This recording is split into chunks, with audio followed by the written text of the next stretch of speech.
I use an old iPad with the X display.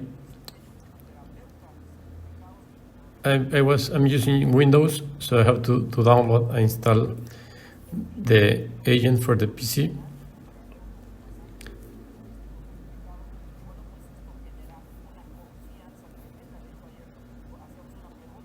Once installed, it will show on the icon, and you can change the frame rate and quality. But since this is an old iPad, I just leave it at normal.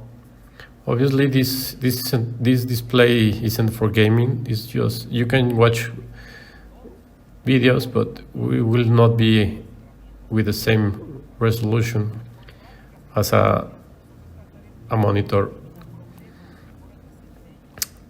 On your iPad, you will need to download the app and just click, once installed, just click on the X display and you will get another monitor to use.